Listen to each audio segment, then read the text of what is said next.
Okay friends, Assalamu alaikum warahmatullah. So we are going to solve the admission of a partner exercise over here. So this is problem F dot 4, which was part of the class activity as well. So it says that on April 30, the three partners capital were G capital $52,000, Lammer capital $48,000, and Pinkston capital $18,000. And the income sharing ratio is 5:4:1, right? So respectively on May 1 the company uh, offered is formed by admitting the company is formed by admitting Trend to the firm as a partner. So previously it was PDL company, now it is PDLT company, although the word company is not the right word. But previously it was PDL partnership, three partners. Now it is PDLT partnership, fourth partner is being admitted. And now we have to account for the admission of the new partner.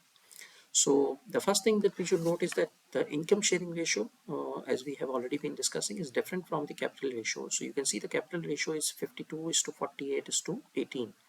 So if you reduce it to say a simple number, it would become, so the income sharing ratio is 5:4:1, but the capital ratios will be 52,000 ratio 48,000 ratio 18,000. If we reduce it to simple numbers, it would become 26 ratio 24 ratio 9. So 26 plus 24 is 50 plus 9. So 59 shares are total. 26 are with say partner 1, 24 with partner 2, and 9 with partner 3. Anyway, so the situation number 1 says that Terrell purchases 50% of Pinkston's ownership interest. So how much Pinkston's hold? So Pinkston holds 18,000 as a total capital, right? By paying Pinkston 16,000 cash dollar in cash. So he's buying 50,000% of the interest of Pinkston. And since the transaction, what he does actually, the new partner, Terrell, actually pays in his personal capacity to Mr. Pinkston, pays him 16,000 and asks him to award 50% of his share to him.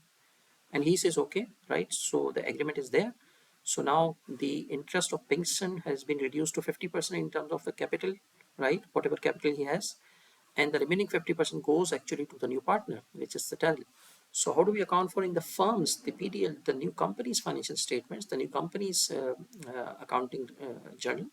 So we need to say that the capital of Pinkston has decreased by $9,000, and on the other hand, capital of Terrell has increased by $9,000, right? So excuse me for the spelling mistake or the pronunciation mistake if I am doing. I'm not very good at pronouncing the names of European and American people. Anyway, so that's it, right? So in the accounting for the firm, we have nothing to do with what actually amount is being paid by Terrell, because the amount is paid in his personal capacity to Pinkston. So nothing is coming or going from the firm's cash. So cash is not coming into the firm, cash is not going out of the firm. So the only thing that the firm needs to do is that the firm need to reduce the Pinkston capital, because the Pinkston is confirming that, okay, I am no longer the owner of 18,000 capital, I am the owner of 9,000 capital, I have reduced my share to 50%, right? And the new partner becomes in.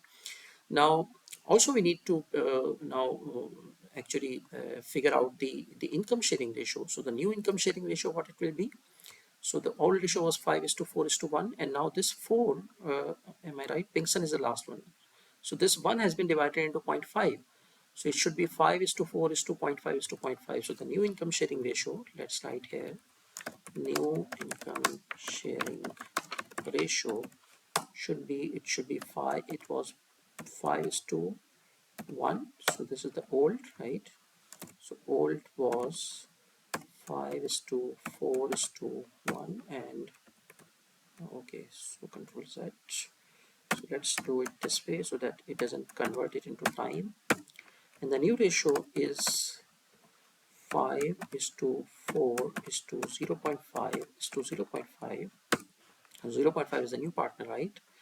And this means that if we present it in terms of 1, it means that this becomes 10:8:1.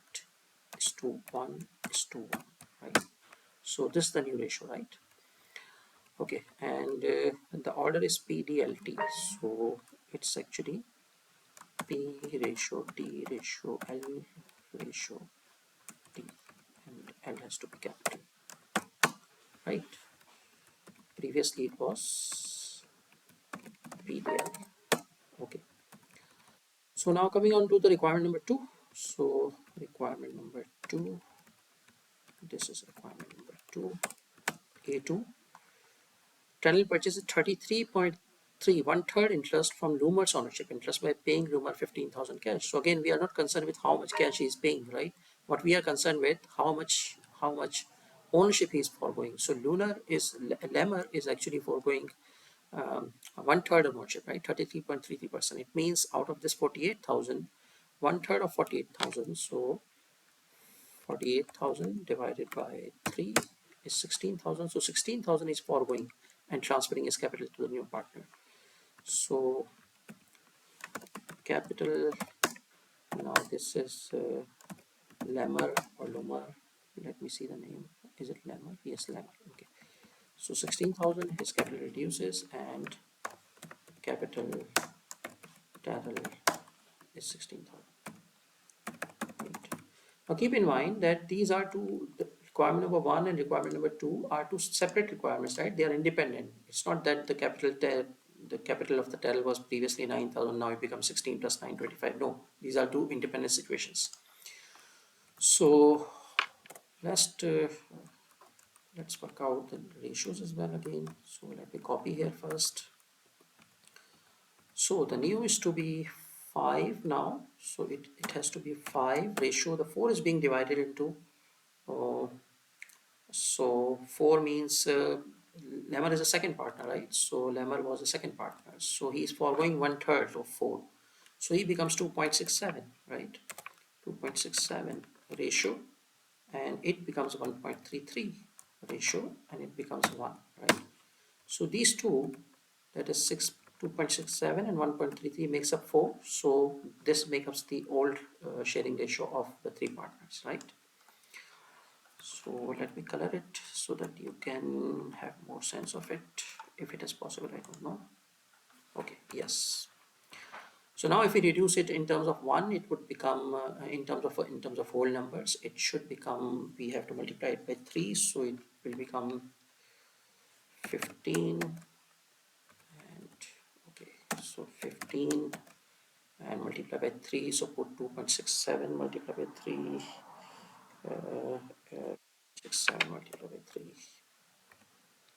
0.67 multiply by 3, okay, multiply by 3 is 8, okay, so it has to be 15 ratio 8 ratio 4 and ratio 3.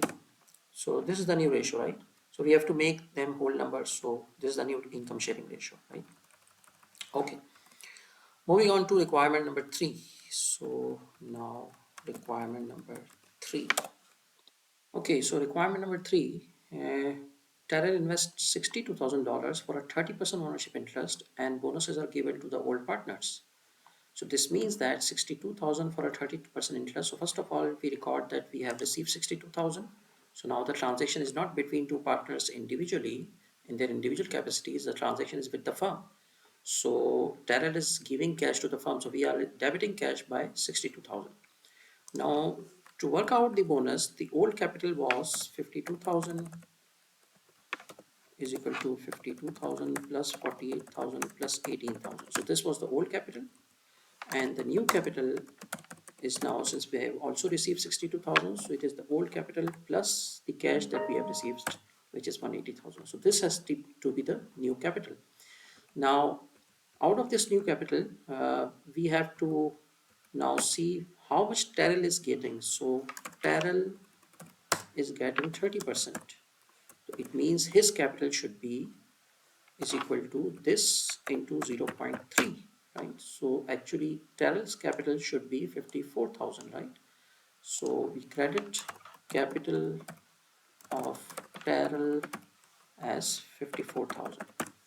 Now the remaining amount, right? So how much is the amount remaining between these two? So 62,000 and 54,000. So the difference is which is the bonus or goodwill, benefit of goodwill, is equal to 54,000 minus 62,000. So this is the difference which has to be distributed among the three partners, right? And in which ratio? In the income sharing ratio, which is the old income sharing ratio. So it has to be divided into 5:4 into 1. So now let's work out the share of, let's see the names. So the first partner is Donnelly, Lammer, and Pinkston. So let me see again. Donnelly and Lammer and Pinkston.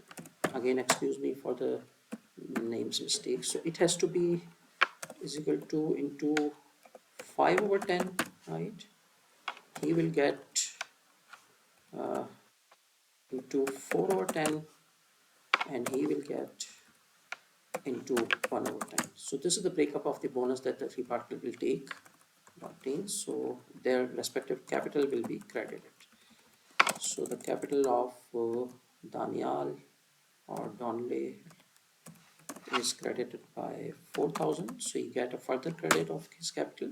Capital of Terrell, not Terrell, it is Lammer, will be credited by 3,200, and capital of